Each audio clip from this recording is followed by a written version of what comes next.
and welcome to Out and About Art, your PGTV source for all things art in Polk County. I'm your host, Jasmine Ali. Last month, the Ridge Art Association in Winter Haven held their annual Black and White with a Pop of Red exhibit, which showcased a variety of excellent visual artists from all over Polk County. Executive Director Christy Hemingway was kind enough to share some insight on the exhibit's history, and I got the chance to speak with two of the winners from this year's competition. Let's take a look. When I started at Ridge Art 18 years ago, we had a photography show, and it was, most of the artists wanted it to be a straight photography show, and they didn't want anything that had ever touched a computer. My comment to that was, who am I to discern whether or not a computer ever touched that photograph or not? That's a really hard thing. So at that point in time, I decided we would just do a straight black and white show. Shades of gray, obviously, but no color at all. So that way it would lend its way itself to photography, but the other mediums could also participate. So over the years, the artists have asked me, can we please add some sort of color? So last year I decided a pop of red. Maybe we'll change the color every now and then, but so many people loved a pop of red last year that we decided to do it again this year. It's not mandatory, it's optional for them to add the pop of red. So that still gives us our true black and white show, while it introduces another dimension for them to play with. So we always pay someone with an MFA, which is a Master's in Fine Art, to judge our shows, because therefore we know that person has studied all of the arts. I never influence a judge. I never tell them how to judge. That's what I'm paying them for, their education and their expertise into how to choose the winning pieces. Ridge Art has 10 shows per year. We have 5 gallery shows that run concurrent with the theater performances. Our next show is going to be the 70th anniversary Fine Arts exhibition, which will be open January 9th through the 26th. So you can come out and see that inside the art gallery. And then we also have 5 municipal shows, which is Winter Haven City Hall, Winter Haven Municipal Airport, Lake Alfred City Hall, Mackay Gardens, and Haines City Hall. So anytime you want to see art, all you have to do is go at those times when they're open and you can go see it. You know, art enriches your life. It really does. So sometimes you can see someplace you've never been. You can see the angst of what an artist is going through in their life because they emote through their artwork. Art is very raw because it's showing what that artist is thinking at the time. And all of our exhibits are free at all times and open to the public. Most of our artwork is always for sale, so if you're looking for something for your home, you can come for that too. But it's not just about purchasing something, it's just about experiencing art and enriching your life. My name is Candy Cardenas, and I've been participating in the gallery for a few years, especially after I retired. I like to normally participate in most all of the shows that are given here and in other places also. I submitted 3 pieces. I had Aaron, and I had Shy Kitty, and I had an orchid. This painting is a painting of my son, Aaron. And he is always joking around and making fun. So I hardly ever see a serious picture of Aaron. This was a picture that he had sent me. It was him and his wife, but his expression was so characteristic Aaron. I said, I've got to do this. And that's how he wound up, you know, one of the winners. I was very proud of it. Well, with black and white, I'm really restricted as to the colors that I'm going to be using. And when you're mixing the watercolors, you want to stay, if you really look at them, not all of them are black and white. So if I add a little blue to achieve my black, then I have to be consistent. I can't add a pink or something else. I have to be very consistent, so it is limiting. But it's a challenge, and I'm usually up for a new challenge, and I love this show. Last year I participated, and one of my pieces got sold last year, and I just love it. It hangs beautifully, and it's just a pretty show.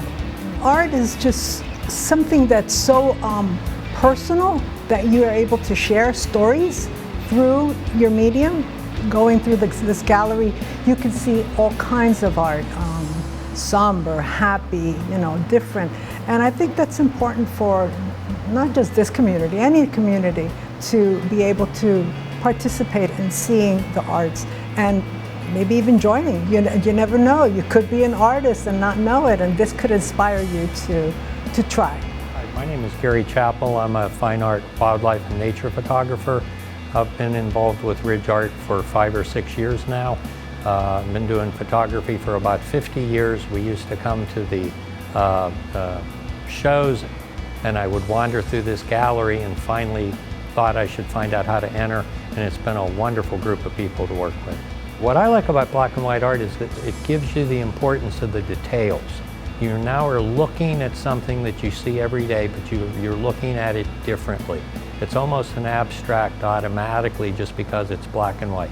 In color photography, sometimes just pretty colors are nice to look at, but with black and white, you have to be very careful. You have to have a subject, it has to be properly lit, there have to be whites and blacks and details and gradations and detail to attract people's attention. I entered 3 pieces for the show this year. One was my wife's favorite, which is a white egret in what I call third position. It's a pretty much perfect ballet third position look. I have a piece that was taken at one of the local high school football games, which was actually my favorite piece. And then I had a third piece, and that's the one that won second place. And that was done by chance very recently. A friend invited me up to their scale model train club, and I went up to have a good day. I did not go up expecting to photograph anything. And what do you know? If you keep your eyes open, if you're open to the art around us, it's everywhere. There's an old saying, if you want your photographs to be more interesting, become a more interesting person. Look at art. Listen to your favorite music and go shoot something. I don't care if it's with your cell phone. And then come down here, hang these on the wall. Let other people look at them. You have to hear what other people think about it. Stay open, keep going, just shoot. Walk around here, there's beautiful work here. Come and look, it's free. It will make you think. If someone looks at some of my work, what I actually hope they do is look at it and go, that's really neat. I need to go out and see something like that. I mean, it exposes you to more. Without art, what are we? For more information on upcoming exhibits at the Ridge Art Association, visit ridgeart.org. This month's Artist Spotlight features a style of art that is distinctively millennial. Cole Jakes is a photographer, new media artist, and musician who manipulates technology to create his own brand of contemporary art. Through deterioration and exploitation of media, he's able to explore different themes and ideas in his artwork. Here's a look at the haunting, nostalgic art of Cole Jakes.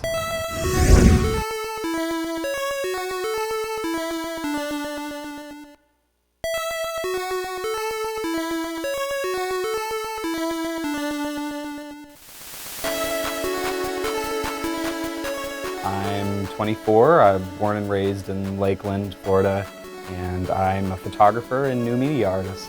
Photography was something I picked up in like the 8th grade. I went to Rochelle School of the Arts, and they had a photography program, and that was just kind of brand new for me. And I fell in love with Photoshop and the equipment, and it just kind of took off from there. I started taking lessons at the Polk Museum of Art.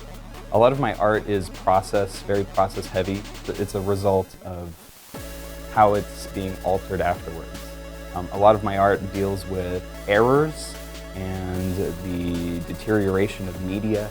I find subject matter that follows a theme or a topic idea that I want to talk about, and then relate it to my overarching theme. For the physical media, for example, with my home series, I was in the process of moving out of my childhood home. Had all these conflicting feelings with that house and with my family at the time.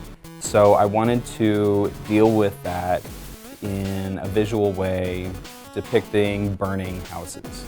The problem with that is it's illegal to burn down houses, and it's hard to just stumble upon them. So instead of actually getting a burned house, I shot it in film, and I took my film and burned it, destroying the media using a lighter, using a flame, to get warped, distorted kind of aesthetics that I think really carry a decrepit but also nostalgic feeling to the image. I'm really very much into seeing things in a way that I haven't seen before. So when it comes to film, I kind of related a lot with Photoshop because there's so much you can do in the darkroom, there's so much you can do to your film that can get you certain aesthetics that digital photography just absolutely can't. And so I feel with this Burn series, it's an aesthetic, it's an idea that it wouldn't be communicated the same way in a digital photograph. I make glitch art or data bending, which is where you take an image, because really everything on the computer is just code. Photoshop interprets that code as a picture. However, WordPad might interpret that code differently as just the only way it knows how, letters and numbers. And so you can alter those letters and numbers any way you please, and then the end result is something that you would never get in Photoshop. You would never get on purpose. It's always designing with accidents. And so that's kind of goes back to that, making art out of errors or exploiting media. This is very much art of the millennial. And I really try to embrace that. I'm very traditional, I started out very traditional, drawing and painting and all the normal art materials that you're used to seeing. I started out with that. Once I hit high school, I went off in my own direction, started collecting TVs just because I thought they were neat, and started messing around with things like glitch art and manipulating photographs. And one of my favorite things that I've done was in the span of glitch art, and it might not be aesthetically the most cool thing ever, but conceptually for me it's mind-blowing. But taking, let's say, a text file of Shakespeare's Hamlet and turning that into a picture, which I do have somewhere around here. But that kind of, like I said, exploitation of the computer blows my mind. Because really, at the end of the day, everything's just ones and zeros.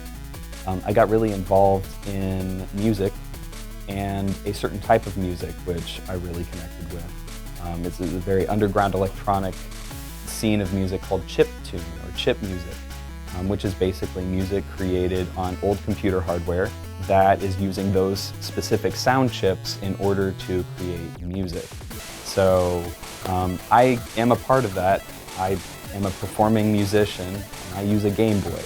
Along with that scene came people who were messing with those consoles, messing with that computer hardware in contemporary ways, because it's old. It's old. At this point, it's toys. It's outdated. Those people really inspired me. I just kind of started coming up with new ideas of what file types I could be using, what programs I could be using. And so that whole scene really birthed this ideology of, how I interpret art, how I interpret technology, how I interpret analog technology. I've appropriated this medium to do what I want it to do, and I'm making something new with it. It's my instrument. The screen with code on it is my paintbrush. So that's kind of how I look at things now. So this piece was my final, my senior thesis that I did at Florida Southern, and all of the sounds that you're hearing were created by old technology.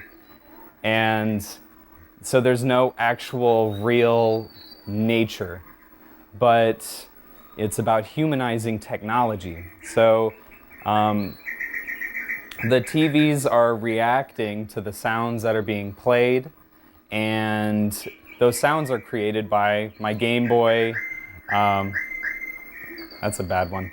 They're created by the Game Boy, and the idea is to kind of trick you. I mean, when this was originally set up, they were stacked in a way that were kind of like trees, and the wires were rooted up to the ceiling, and it was like walking through this forest, walking through this natural environment, but it's all technology, from the sounds to what is actually in the installation.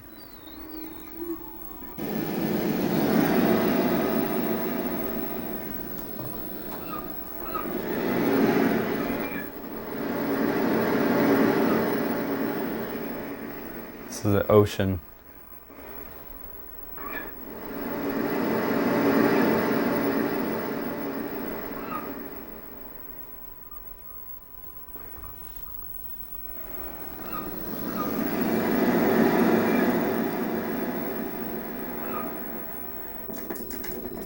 It's a campfire.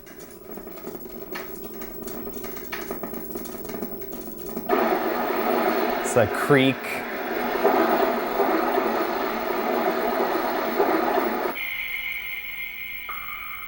It's like a cave.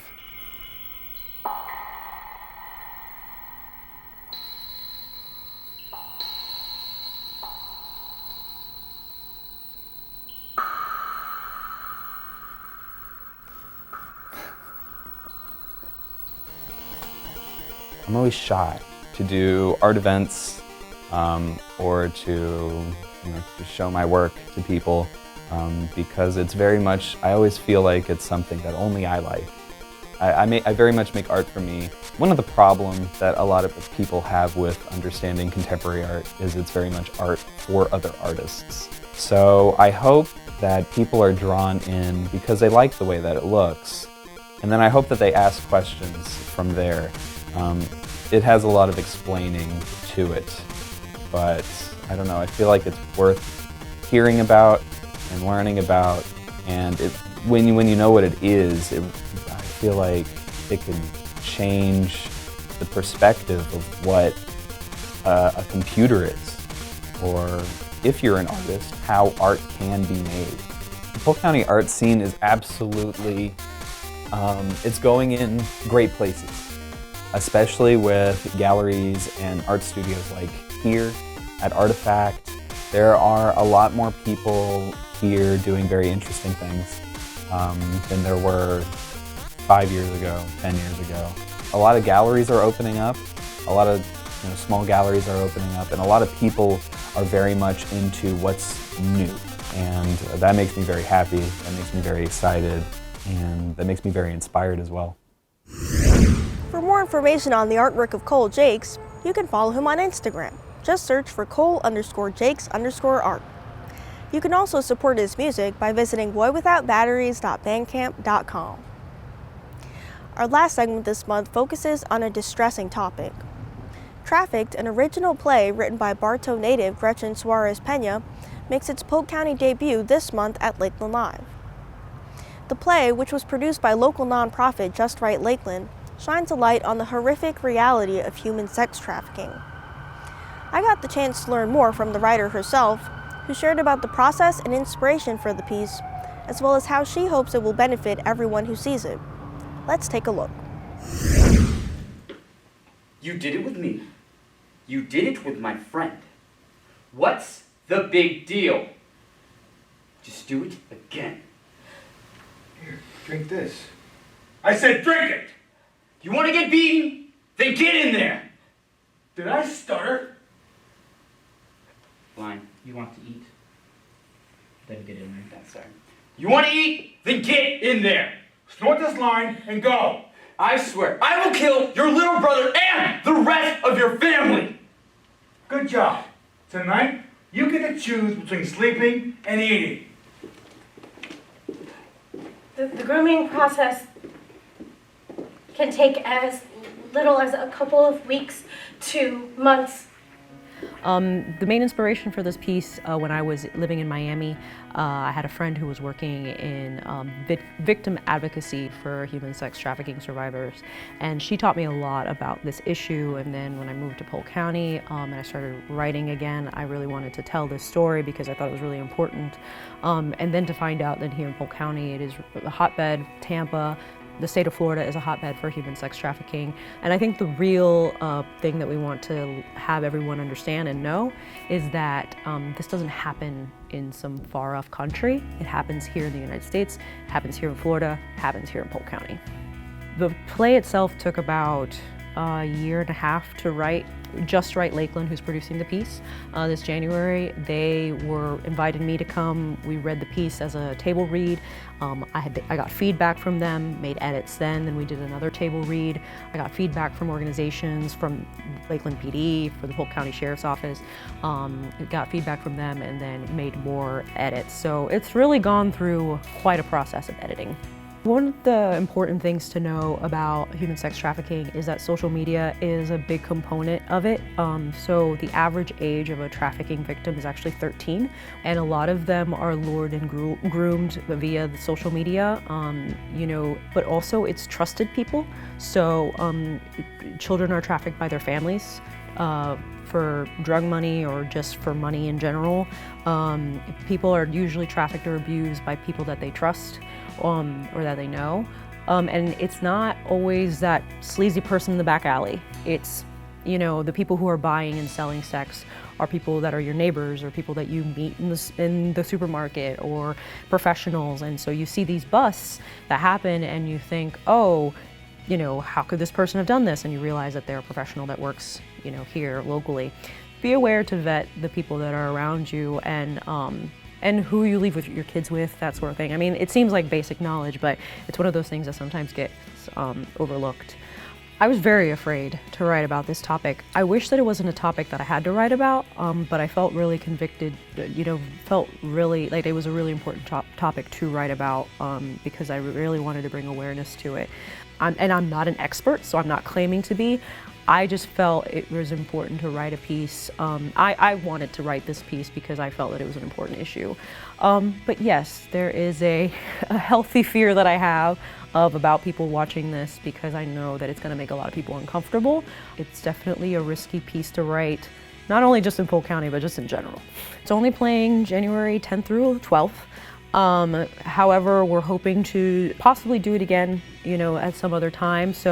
But one of the ways that they can get more information on the piece itself, if they are a theater or want to produce it or somebody wants to, learn more about it, they can go to my website, GretchenSuarezPena.com, and ask me for information. I'd be happy to share with them. But yeah, the hopes is that it will be done again, and then that way more people can see it and be aware of the issue. My name is Tony Mervin. I'm the director of Trafficked. If you've seen anything that Gretchen has written, you know it's going to be good. My process is kind of different for every show that I direct or any show that I direct. But for me, it's very much seeing the stage as my canvas, and the actors are my watercolors or my paints that I get to play with. So for me, everything's very much like painting a picture, painting scenes, broad brushstrokes kind of a thing, and then bringing everything together to make this beautiful portrait.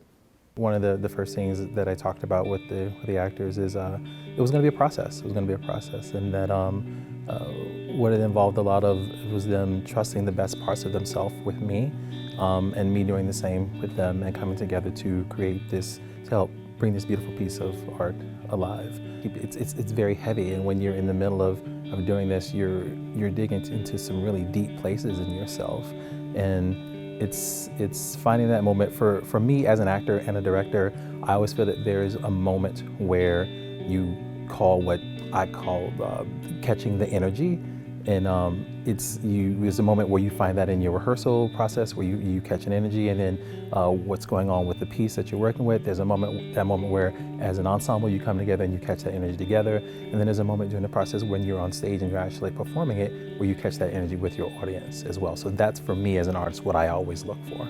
Bringing the emotions out, that comes with time with the actor and how they're connecting with the role and with each other. It catches you, and then you have to be willing to give over to it, and then that's when you find those emotional releases.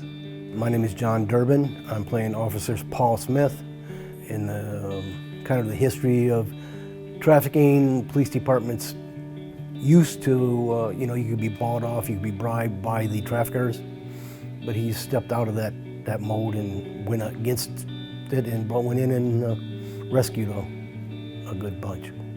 It's a fabulous role to play. I've been doing plays for 35 years. It's always been comedies, but be able to do something that's got this much meat to it, it gets you really thinking and gets you working. And it's definitely a show to make you think. It's going to make the audiences think. It's going to make people say, okay, was that girl I saw sitting at the gas station waiting for somebody to pick her up? Was she just waiting for the family to come? What's going on? If you want this play to work, and as an actor, this is one show you have to let your guard down. You have to become the ensemble. You have to work with the other actors and actresses. You have to mingle. You have to connect with them. You cannot just go out there and say lines. It will not work. It's a good play to do. It's a great play for an actor because it is so much good work to do in it. This is not going to be the light-hearted, funny show, but it is a very necessary show. It's a show that you need to see, you need to be aware of, especially if you're a young parent. My character is Dr. Anna Sacco, and the story really revolves around her story. It's actually really wonderful because you get to see the progression of Anna from being a teenage girl who is trafficked through her rescue and into her adult age where she is becoming an advocate for changing the things that are revolving around sex trafficking. For me personally as an actor, it was important for me to read more stories, real stories about people who may have gone through stuff like this, and it gives me a better insight about the mental and emotional, psychological, process that they have gone through. And that helps me to relate to my current character. Not an easy task, at all, especially with the heavy subject matter. Just like studying for an exam, you just have to do your research and prepare. It was very shocking to me the age range, specifically on the spectrums of how young some of these victims, are when they're lured into this world. Also, the fact that it really literally is in our own backyards. That's very, very shocking because it's things that we see on the news all the time, but it's never things that we see, that are in our domestic front. And I think it's tough for people to look in, and see that in our own communities and neighborhoods, there are drastic things that need to be addressed and changed. So that's the most shocking part to me. If I can be blunt, I would like this play to really wake people up and smack people in the face, and say, hey, people can make a difference. And I think that that's something that a lot of individuals don't understand, that just the mere process of being able to get more information. We live in an information society, and while that has an awful lot of negative aspects to it, the positive aspect is we've got access to information. And the more things that you know, the easier it is for you to have conversations about it, and the more conversations that happen, the more actions that can take place. So I want people to wake up. I want people to realize that there are problems here that exist and that you as an individual can absolutely make a difference in changing any areas of opportunity that we have. Trafficked will make its Polk County debut during the weekend of January 10th at Lakeland Live. To buy tickets and for more information on upcoming work by Gretchen, you can follow her on Facebook by searching for Plays by Gretchen. You can also visit her website at GretchenSuarezPena.com.